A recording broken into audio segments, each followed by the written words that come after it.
Mastering AI prompting techniques. So, మనం previous వీడియోస్‌లో ఏం డిస్కస్ చేసాం? అసలు ప్రాంప్ట్ అంటే ఏంటనేది, ప్రాంప్ట్ క్వాలిటీ ఎలా ఇంక్రీజ్ చేసుకోవాలనేది, ఒక ప్రాంప్ట్‌కి స్ట్రక్చర్ అనేది ఉంటది. అది 4 టైమ్స్ ఉంటదని డిస్కస్ చేసాం. ఎవరైనా చూడకపోతే ఆ ప్రీవియస్ వీడియోస్ కూడా చెక్ చేయండి. మీకు ఒక ఐడియా వస్తది. సో, ఈ వీడియోలో మనం కొన్ని different types of prompt structures అనేవి చూడబోతున్నాం. వాటిని బట్టి మనం ప్రాంప్ట్స్ ఎలా ఇవ్వాలి? అంటే కొన్ని సిట్యుయేషన్స్ బట్టి మనం త్వరగా అవుట్‌పుట్ అంటే ఈజీ అవుట్‌పుట్స్ అనుకోండి, వాటికి ఒక రకంగా అడగాల్సొస్తది. అదే కొంచెం డిఫికల్ట్‌గా రిక్వైర్డ్ అవుట్‌పుట్స్ అనుకోండి, వాటికి డిఫరెంట్ ప్రాంప్ట్ అడగాల్సొస్తది. అన్నిటికి మీరు ఎస్టాబ్లిష్డ్ ప్రాంప్ట్ ఇవ్వకూడదు. లైక్ ఇప్పుడు మీకు కావాల్సిన సింపుల్ ఆన్సరే. బట్ మీరు అంత ప్రాంప్ట్ ఇచ్చుకుంటా ఇచ్చారనుకోండి, అది కాంప్లికేటెడ్ అయిపోద్ది కదా!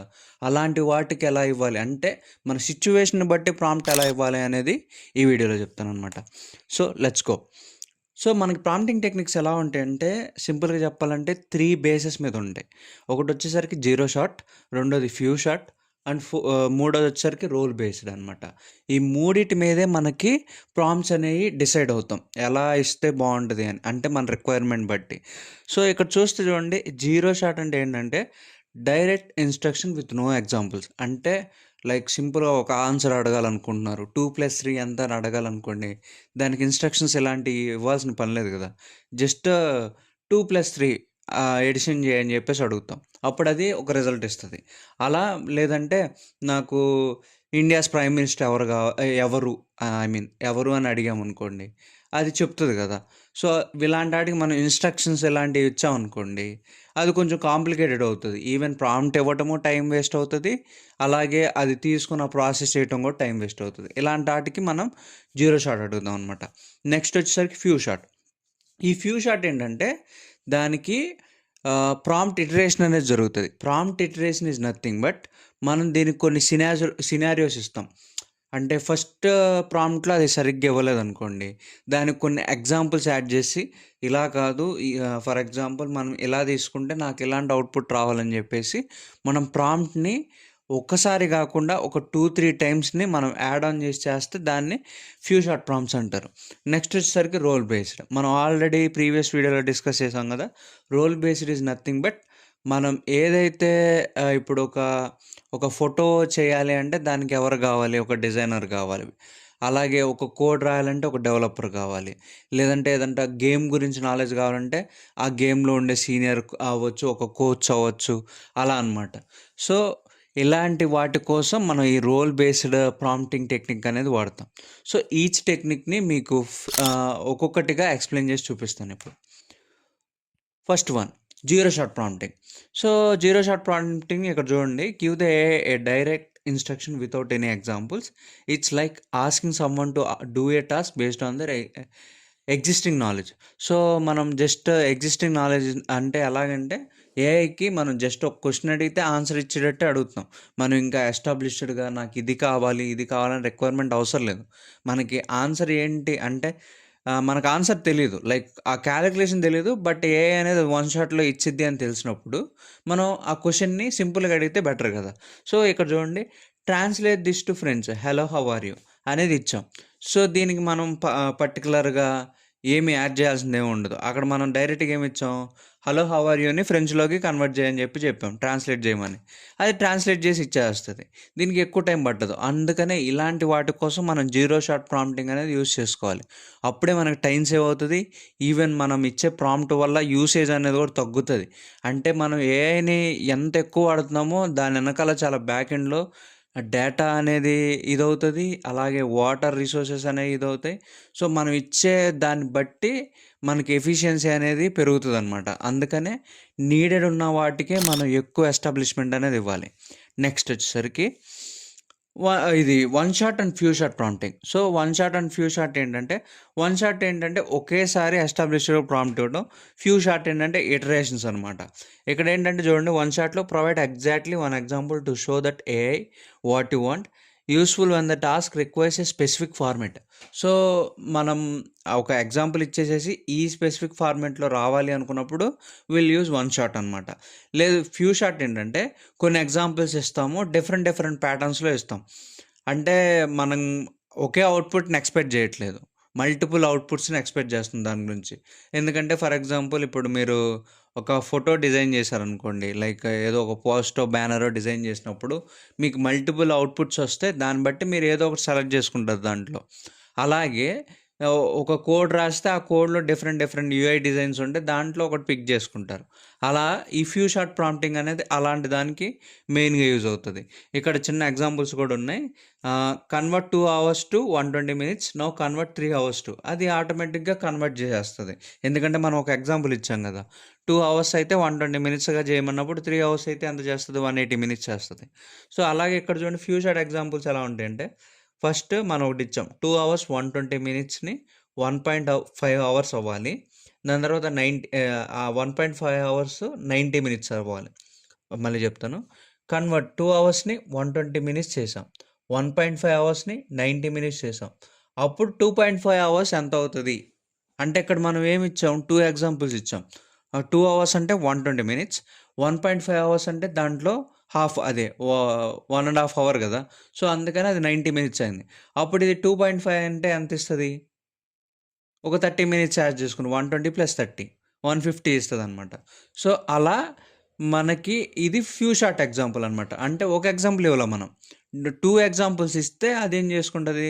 ఆల్‌గరిథం అర్థమవుతుంది. అదే ఇప్పుడు నేను వన్ షాట్ ఎగ్జాంపుల్, ఇప్పుడు 2 అవర్స్ = 120 మినిట్స్, 3 అవర్స్ ఇన్ని మినిట్స్ అనేది ఇచ్చింది. అది కాకుండా నేను ఇప్పుడు అక్కడ 2.5 పెట్టాననుకోండి, ఫస్ట్ లిటిల్ బిట్ కన్‌ఫ్యూజన్ అవుతది.